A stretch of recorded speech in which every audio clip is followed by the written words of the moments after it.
بسم اللہ الرحمن الرحیم۔ السلام علیکم۔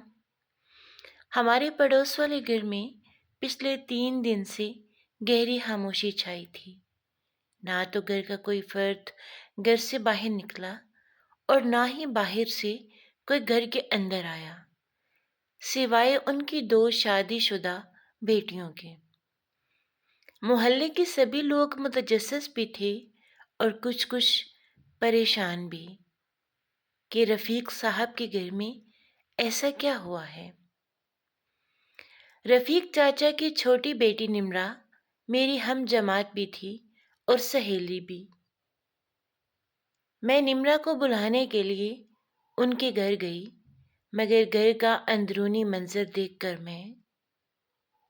یہ کہانی ہے نمرا کی بہن سدرا کی۔ چاچا رفیق کی 4 بیٹیاں اور ایک بیٹا تھا۔ بیٹیاں بڑی تھیں جبکہ بیٹا سب سے چھوٹا۔ چاچا رفیق نہایت شریف اور عزت دار آدمی تھے۔ وہ آرمی سے ریٹائر ہونے کے بعد ایک بینک میں چوکیدار کی ملازمت کرتے تھے۔ ان کی بڑی 2 بیٹیاں شادی شدہ تھیں۔ چھوٹی نمرا اور میں 10ویں جماعت میں پڑھ رہی تھی، جبکہ نمرا سے بڑی سدرا تھی، جس نے 8ویں جماعت کے بعد ہی سکول کو خیر بات کہہ دیا تھا، کیونکہ اسے پڑھائی میں کوئی بھی دلچسپی نہیں تھی۔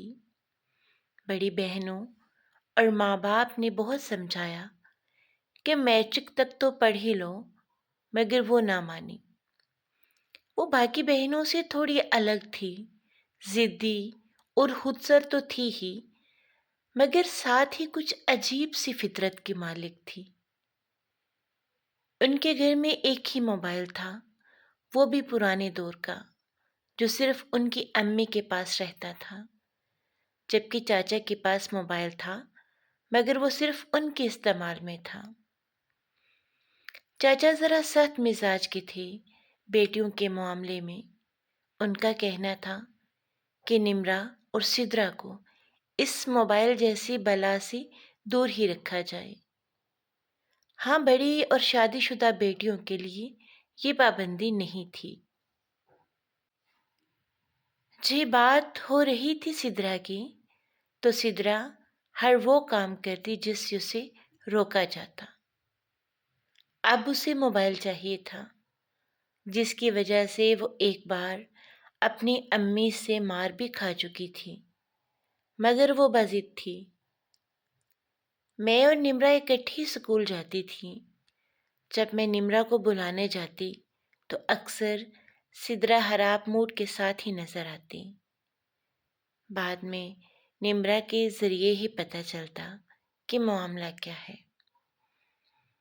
کچھ دن کے بعد ہی میں نے سدرا کے ہاتھ میں نیا موبائل دیکھا تھا۔ موبائل کے آنے کے بعد تو سدرا کے رنگ ڈھنگ ہی بدلنے لگے تھے۔ اب جب بھی وہ نظر آتی تو بہت خوش لگتی۔ نہ جانے ایسی کون سی خوشی اسے مل گئی تھی۔ ایک دن حسب معمول میں نمرا کو بلانے کے لیے گئی تو سدرا پر نظر پڑی تو اس کی آنکھیں سوجی ہوئی تھیں، شاید رونے کی وجہ سے۔ نمرا کی زبانی پتہ چلا کہ چاچا رفیق نے گزشتہ رات سدرا کا موبائل بھی توڑ دیا ہے اور مار پیٹ بھی کی ہے۔ کیوں مارا ہے یہ نہ تو نمرا نے بتایا اور نہ ہی میں نے پوچھا۔ ہاں، یہ بات پتہ چلی کہ وہ کسی لڑکے کے ساتھ رابطے میں تھی، اور چاچا رفیق کو معلوم ہوا تو انہوں نے اس کا موبائل لے کر توڑ دیا۔ کافی دن گزر گئے، سدرا شاید موبائل کا غم بھول گئی تھی۔ میں نے دیکھا وہ کافی چہچہا رہی تھی۔ اب اسے کس بات کی خوشی تھی؟ یہ ایک راز ہی رہا۔ کچھ دن اور گزر گئے، پھر ایک دن ایسے ہی گھر بھر میں خاموشی محسوس کی گئی۔ نمرا اسکول بھی نہیں جا رہی تھی اور نہ ہی وہ کہیں نظر آئی، بلکہ سب گھر والے کیوں خود کو گھر میں بند کیے ہوئے تھے۔ یہ بات تو سبھی کو کھٹک رہی تھی۔ چاچا رفیق بھی کام پر نہیں جا رہے تھے، مگر کب تک؟ تیسرے روز میرے ابا اور ایک تو اور ہمسائے بالآخر ان کے دروازے پر پہنچ گئے معلوم کرنے کے لیے، مگر چاچا رفیق کی حالت دیکھ کر کچھ زیادہ پوچھ تاچھ نہ کر سکے۔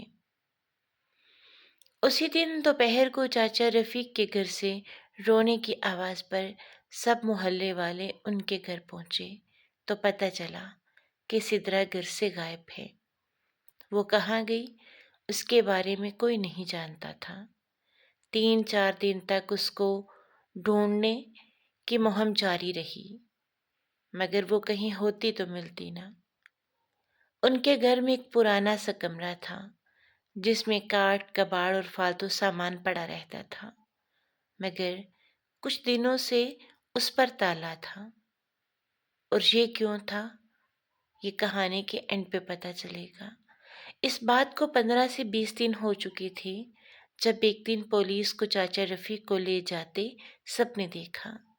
چاچا رفیق نے چند دن پہلے سدرا کی گمشدگی کی رپورٹ لکھوائی تھی، جس کے لیے پولیس نے ان کے اپنے گھر کی تلاشی لی اور اس کمرے میں جس کو تالا لگا تھا وہاں بدبو پھیلنے کی وجہ سے سدرا کی لاش کی نشاندہی ہوئی، جس کے ٹکڑے کر کے اس کمرے کے اندر ہی گڑھا کھود کر اسے چھپا دیا گیا تھا۔ چھپا نہیں ہوا کیونکہ دفنانا نہیں کہہ سکتے اسے۔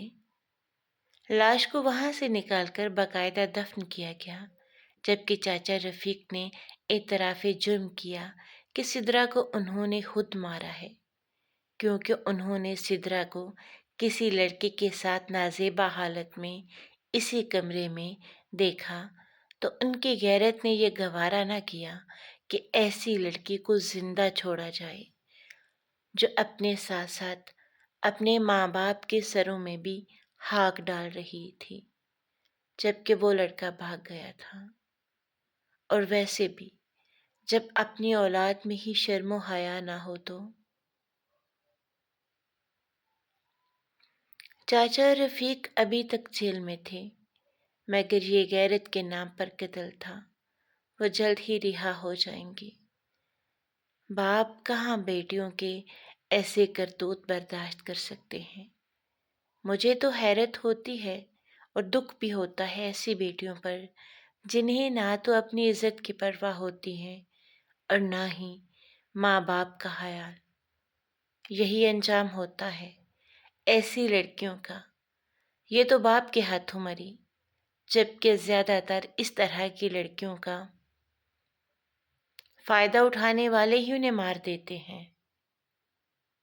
اللہ رحم کرے ہم سب پر۔